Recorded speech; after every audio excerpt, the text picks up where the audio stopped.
Саламатсыңарбы, кымбаттуу окуучулар? Кутмандуу күнүңөр менен. Жакшы нерселер жөнүндө ойлон, жакшы сөздөрдү гана сүйлө, жакшы иштерди жаса. Бул үч нерсе сен ойлогондон да улуу бийиктиктерге жеткирет деп австралиялык жазуучу Ронда Берн айткан экен. Кымбаттуу окуучулар, бүгүнкү биздин тарбиялык сабагыбыздын темасы дагы мына ушул үч нерсени бекемдей турган бири-бирибизге болгон мамиле тууралуу болмокчу. Сабактын темасы мамиле. Кымбаттуу окуучулар, баардыгыңыздарга жаз күнүндөй жаркыраган ачык көңүл, жакшы маанай каалайм. Сиздер үчүн Поль Марионун «Жаз келди» аттуу музыкалык чыгармасы жаңырмакчы.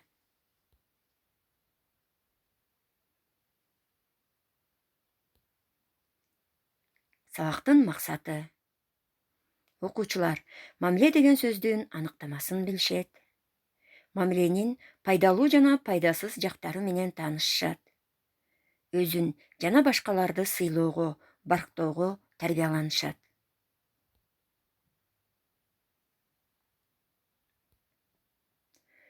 Мамиле деген сөздүн бүгүнкү күндө кандай карайбыз? Эки же андан ашык адамдын ортосундагы байланыш бул мамиле. Мамиленин кандай түрлөрү бар же мамиле кимдер менен болот? Мамиле коңшулар, айылдаштар, кесиптештердин ортосундагы байланыштан түзүлөт. Ошондой эле классташтар, достордун арасындагы байланыштан мамиле түзүлөт. Жана ошондой эле үй бүлө, анын мүчөлөрүнүн ортосундагы байланыш бул мамиле. Үй бүлөдөгү биздин бүгүнкү тарбиялык сабагыбыз үй бүлөдөгү ата-эне жана балдардын ортосундагы мамиле жөнүндө сөз болмокчу. Мамиленин эки түрү бар. Пайдалуу мамиле, пайдасыз мамиле.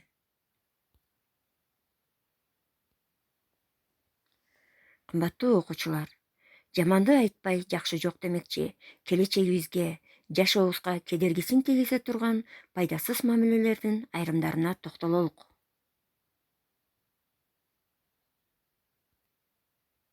Пайдасыз мамиленин бир катары күч колдонуу жөнүндө айтсак. Алдуусу алсызына, чоңу кичинесине басым жасоо. Айрым учурда бул өмүргө чоң коркунуч алып келүүсү да мүмкүн. Пайдасыз мамиленин дагы бири салыштыруу. Мазактоо максатында кандайдыр бир нерселерге салыштыруу, кемчиликтерин эстете берүү. Албетте, бул бардыгы үчүн жагымсыз нерсе. Басынтуу. Өңү түсүнө, абалына, аң сезимине карата көрсөтүлгөн терс мамиленин бири бул басынтуу.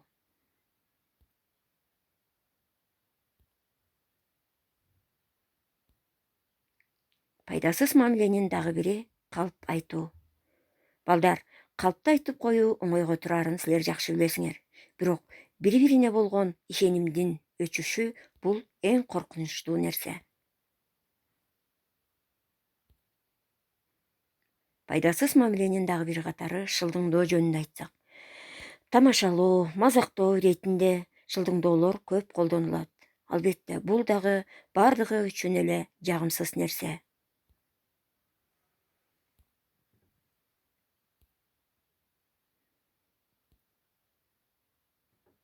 Ал эми пайдалуу мамилелер кайсылар? Пайдалуу мамилелер катары биз сый, чындык, ишеним, баарлашуу, коопсуздук, колдоо көрсөтүүнү айтсак болот.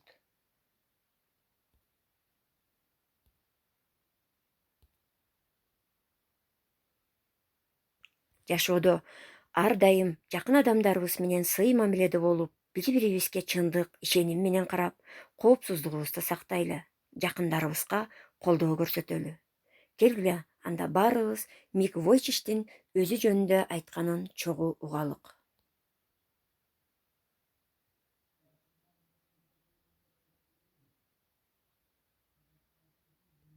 Шүгүрдөйбү десең, Биз анткени билбейбиз. Тигил нерсем жок, бул нерсем жок. Мен буга жетишим керек. Ошентип эле бактысыз боло беребиз. Сен толук бактылуу болгонго сенде бардык нерсе бар. Мени карачы, менин колум жок, бутум жок болсо дагы мен бактылуу адаммын. А силер колуңар бар, бутуңар бар, ден соолугуңар бар. Анда дагы менчелик бактылуу эмессиңер. Бактылуу болуу үчүн жашооңо жаратканга ыраазы болуш керек экен. Кичинекей кезимде мага ушундай жаман ойлор келчү. Менин колум бутум жок. Эмнеге мен ушундай болуп жаралып калдым? Мага эч ким тийбейт, мен кантип үйлөнөм деп. Мага ким тиймегиле. Эгер мен аялымды колума көтөрүп, аны кучактай албасам, көрсө бул ойлордун баары жашооңо нааразы болгондо келет экен. Көрсө андай эмес экен да. Мен жашоону сүйөм, ушунчалык сүйөм. Менден адамдар таң калып сурашат. Сен эмнеге дайыма жаркылдап, каткырып күлүп жүрөсүң депчи. Мен аларга бул өтө узун окуя деп айтып берем. Бирок бул узун окуя жөнөкөй эле нерсе. Мага дагы мынтип жаркылдап күлүп жүрүш өтө оор болгон. Анткени жаш кезде, кичинекей кезиңде көп нерсени түшүнбөйт экенсиң.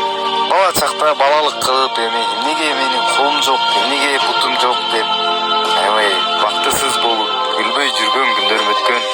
Бирок айтарым, сабырдуу болуш керек экен. Бактылуулук бул сенин сабырыңдын артында экен да. Ошо сабырыңдын артында катылып турат экен. Сабыр кылыш керек экен көп нерсеге. Менин азыр келинчегим бар, балдарым бар.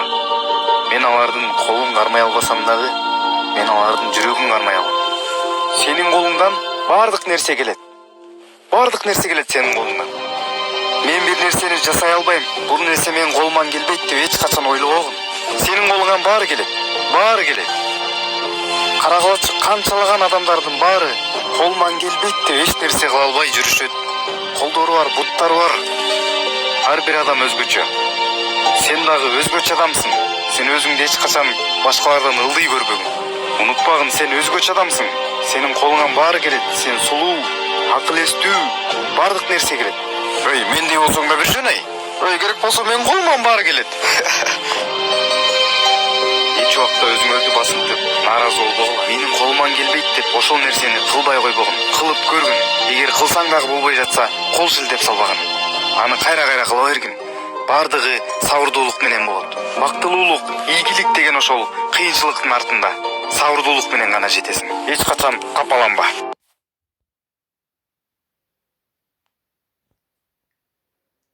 Келгиле анда бардыгыбыз бири-бирибизге жакындарыбызга. Ата, апа, мен силерди жакшы көрөм.